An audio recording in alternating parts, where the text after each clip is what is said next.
Why don't we go next to, oh, I don't know. It's so tough to say. How about Rick from Philly?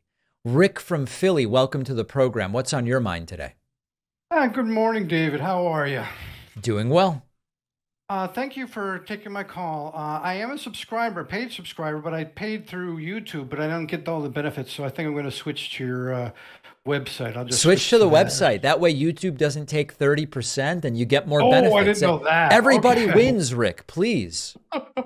Definitely want to switch to that, get some of the other benefits. Yeah. So my big question is, I'm more thinking about that Trump is going to get convicted one way or another of some of these charges. He's already convicted of some of the other charges, or at least found guilty. I don't know if the difference. Under what conditions would you see that he may be pardoned, or that you would want to see that he would be pardoned? Well, listen, these are good Okay, go ahead. questions, Rick. The conditions. So if you ask me, when would I want to see anyone pardoned? And this isn't just Trump. My Mhm. answer is after the case is adjudicated, not before, after the case is adjudicated. If it is determined that justice was not done and the legal system was misapplied, then I would say we should consider a pardon. Right now, Mhm. we haven't even had the trial. So, like when Nikki Haley goes and says, I would pardon Trump, extraordinarily concerning. Now, to the first part of your question, under what circumstances would we see Trump pardoned? Remember that presidents can only pardon for federal charges. So it Right, would only be right. for the federal cases. Nikki Haley has told us if she becomes president, she would pardon Trump. So, like, that's a scenario. I do not think Joe Biden would pardon Donald Trump. That's my belief, and that's also my hope. Okay. I don't care if he goes to jail, but if he were to reveal like foreign influences as an example, I would think that pardoning would be a part of the deal kind of deal. You're saying that there could be a deal made where Trump would make some revelations in exchange for a pardon? Exactly. So the reason that wouldn't really work is that you, as part of the trial, they can't pardon him. I think what you're talking about is that he would get a deal not to be prosecuted, or that he would get a plea deal that's super favorable. Prosecutors aren't able to pardon Trump, but they would be able to say, hey, if you reveal this, we will ask for no jail time or stuff like that. But that's not a Yeah. pardon. Yeah, that's a different thing. Yeah, but knowing Trump, he's going to wait till the last minute till he's actually convicted. And then he's going to say, well, wait a minute. What if I say that, this foreign government was trying to get information, like some of the documents, this is why I did this, and you I can think it'll prove be it. too late by then. Okay. Yeah. Well, thank you for taking my call, David. I appreciate it. All right, Rick from Philly, great to hear from you. Why don't we go next to Justin from Brooklyn, who's also a website member? Justin, I appreciate that. Thanks so much and welcome to the program. Thank you. David, can you hear me? Yes, I can. Yeah, so I'm really looking forward to track of everything going on in the next year. Hopefully we get a nerd, left win in November, because I really can't stand everybody optioning Trump. But anyway, I'm curious your thoughts on how the left approaches, attacks from the right and that sort of thing. It feels like, regardless of which party has the administration for the 4-year term, it sort of is always the right attacking the left in a certain sense. There's always more malicious attacks going that direction. So I'm curious, Gavin Newsom kind of has the stance that, we have to be more forceful against that and start levying the same amount of weight towards the right.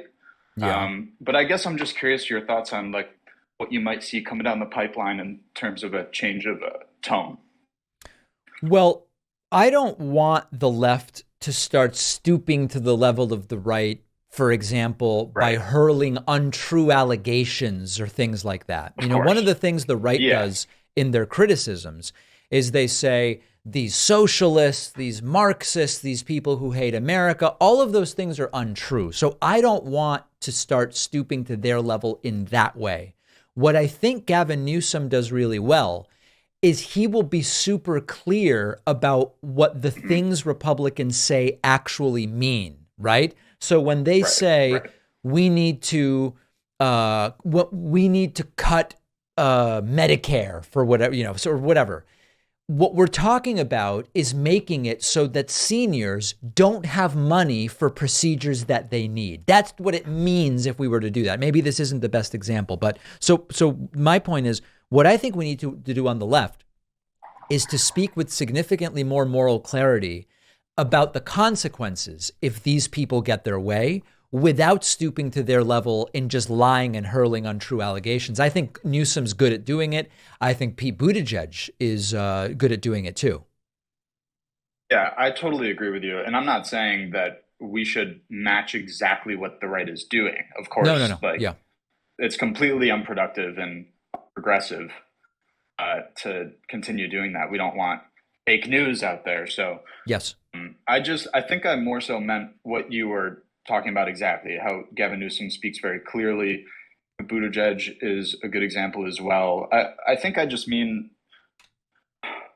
bringing the attention more to the fact that, the border bill, for instance, they wanted it and then all of a sudden they didn't. And I think that needs to be called out a lot more because people don't. And I would go even pay too further, much Justin. attention to that. I would say, look at the things that they want and then what the outcomes are. They want to get rid of Roe v. Wade. They finally do.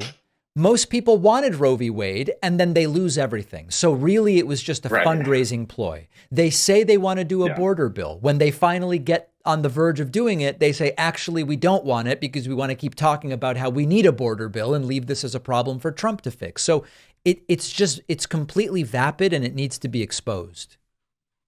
And furthermore, even if that helped Trump to get elected, I think they'd be hard pressed to actually fix in the way that they're talking about, amongst other issues too. Of course. So, but yeah, that was the main thing on my mind this morning, and I hope you have a great rest of your day. All right, Justin from Brooklyn, thank you so much and great to hear from you. Why don't we go next to, let's go to Clarence from Singapore, a website member. Clarence, welcome. Did you have a question today? Yeah, hello. Yeah, Clarence, welcome. Happy Lunar New Year to you. Thank you. David, I forgot to mention. I appreciate that. Thank you. Happy Lunar New Year to you as well. And I apologize for the previous call and for the my perspective on the border. No apology needed. And I to be honest, that's really stupid of me. Oh boy. By the way. Well, you don't need to beat yourself up, Clarence. Let's just get to whether you had a question today. Okay. Will you invite Dylan Burns again as your co-host? Dylan Burns? Yes, the war reporter who went to Ukraine and talked about the situation. Yeah, are you saying as a guest host? I don't really have co-hosts. Yeah, as a guest host, yes. I would love to have him on to be a guest host, sure. Okay. And would you invite Brendan Kavanaugh as a guest? I don't know who that is. I don't know who that is. Who is that? Okay, you know St. Pancras Station, London. Sorry, who? No, the Brendan Kavanaugh. He's a pianist. Brendan Kavanaugh, the British pianist. Okay, I just looked him up. Yeah. Yeah, he got harassed by the Little Pinks, which is AKA the Chinese Communist Party extremists.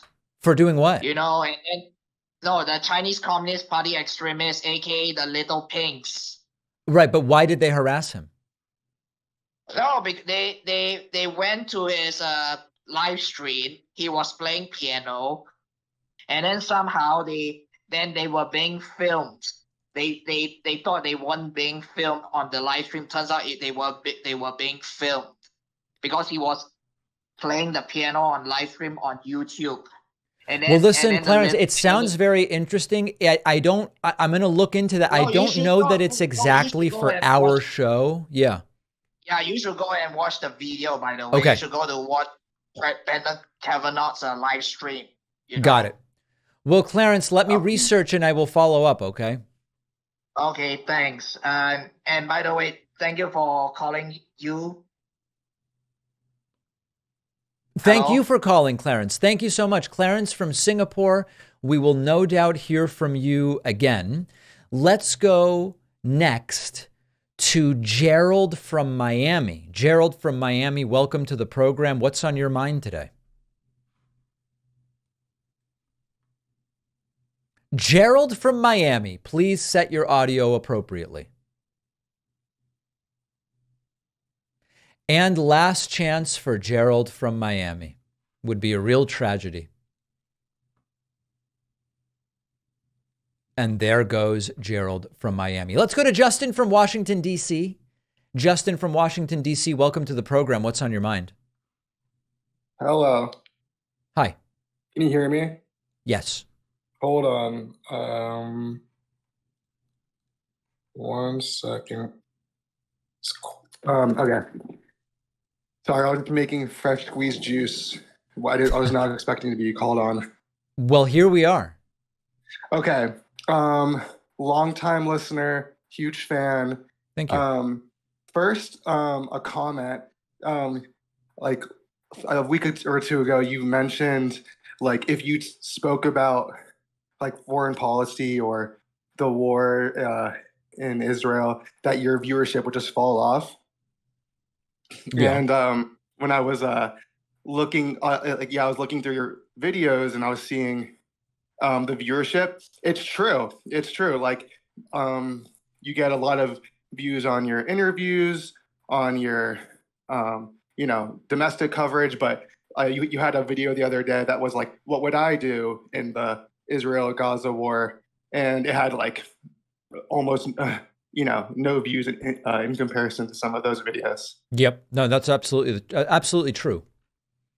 And okay, a question. Okay, all right, what should I ask? Did you hear what Lula da Silva said, president of Brazil, about Israel and Gaza the other week? No, I didn't. He compared it. He compared the war in Gaza to the Nazi Holocaust.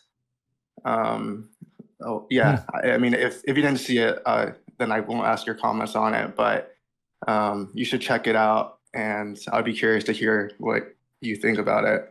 All right. Yeah. I mean, I'm not super interested in what he says in general, to be totally honest, Okay. but I'll look into it. Justin from DC, thank you so much for the call. We're going to move on as we have so many folks who are waiting, and I'm sure we could do this all day, you know. Did you know there are hundreds of commercial databases and people search sites that hold your personal information, and the number is growing every year? Anyone in the world, boss and ex, can use these people search sites to see your online activity, to find your home address, phone number, email address, license plate number, family members, financial info, even your political beliefs. Europe has certain laws that protect people against this, but it is a big problem in the United States. The FBI is even buying this data from these companies to get private information about Americans without search warrants. And the solution is our sponsor, Incogni. It takes just moments to sign up. Incogni will send takedown notices to all of the major data broker companies to get your information removed from their databases, which they are legally required to do. And Incogni will keep you updated every step of the way with live information about who's complied, where is Incogni still working on it. Incogni will even send follow-ups and appeals on your behalf.